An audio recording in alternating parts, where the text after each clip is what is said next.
ഈ പറഞ്ഞതുപോലെ ground reality നമ്മൾ ഇന്ന് പരിശോധിക്കുമ്പോൾ തന്നെ കടുത്ത മത്സരമാണ്. ഒരു വിട്ടുവീഴ്ചയില്ലാത്ത പ്രചരണത്തിലേക്കാണ് എല്ലാ മുന്നണികളും മുന്നോട്ട് പോയിരിക്കുന്നത്. ചവറയിലേക്കാണ് നമ്മൾ ഇനി പോകുന്നത്. ചവറയിൽ ഇക്കുറി പോരാട്ടം കടുക്കും.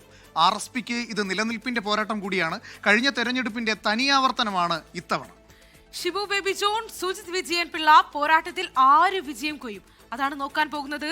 നാടിന്റെ ന്യൂസ് ഡെസ്കിൽ അനുജ രാജേഷ് ചവറ മണ്ഡലത്തിലെ വോട്ടേഴ്സിനൊപ്പം ചേരുന്നു.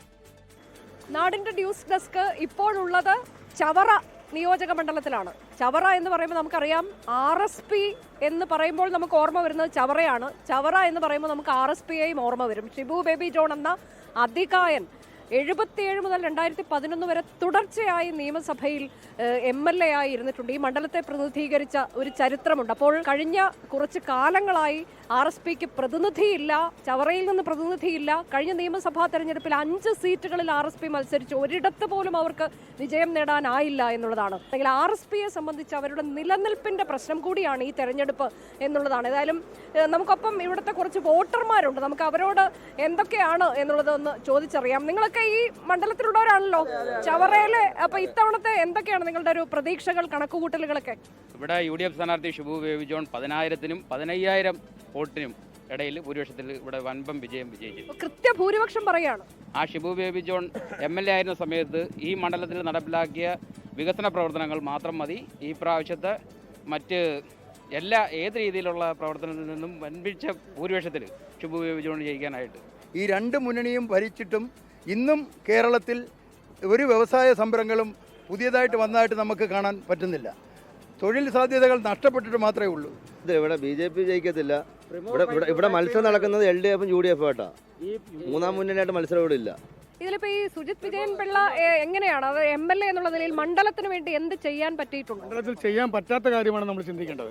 1100 കോടിയുടെ വികസനം എന്ന് പറയുമ്പോഴും അദ്ദേഹം ഒരു ഡോക്ടർ ആയിരുന്നിട്ട് പോലും സാധാരണക്കാരനായിരുന്ന ഒരു വേണു എങ്ങനെ മരണപ്പെട്ടു എന്ന് ഉത്തരം പറയേണ്ടി വരും. കുടിവെള്ളം എടുക്കാൻ പോയ ഒരു സന്ധ്യ എന്ന് പറയുന്ന ഒരു സ്ത്രീ പുത്തൻതുരുത്തിൽ വള്ളം മറിഞ്ഞ് അതിദാരുണമായി മരണപ്പെട്ടപ്പോൾ ഈ MLA നമ്മളാരും കണ്ടില്ല. 1100 കോടി രൂപയുടെ വികസന പ്രവർത്തനമാണ് സഖാവ് സുജിത്തിന്റെ നേതൃത്വത്തിൽ ഇവിടെ നടത്തിയിട്ടുള്ളത്. ഈ മാർക്കറ്റ് തന്നെ നോക്കിയാൽ മതി. കിഫ്ബി പദ്ധതി വഴി ഈ മാർക്കറ്റിന്റെ നവീകരണം, അതുപോലെ തന്നെ മുക്കാട് പാലം, ഒരു താലൂക്ക് ഹോസ്പിറ്റലാണ് ഫൗണ്ടേഷൻ.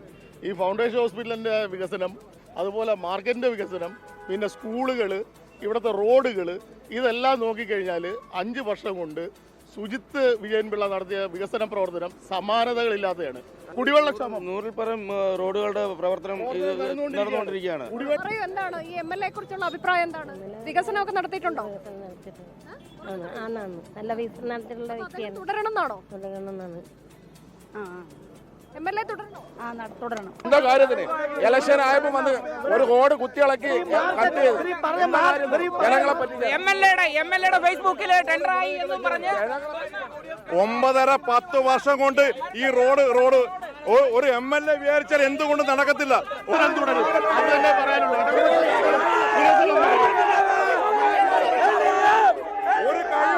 ഇപ്പോ നമുക്ക് കാത്തിരിക്കാം.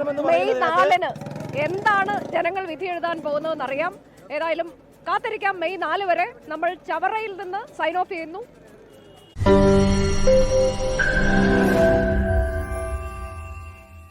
ലോകത്തെവിടെയായാലും ഏത് സമയത്തും 24 വാർത്തകളും ഓഗ്മെന്റഡ് റിയാലിറ്റി പാക്കേജുകളും എക്സ്പ്ലെയിനറുകളും വിശദമായി കാണാൻ ഞങ്ങളുടെ YouTube ചാനൽ നിങ്ങൾക്ക് സബ്സ്ക്രൈബ് ചെയ്യാം.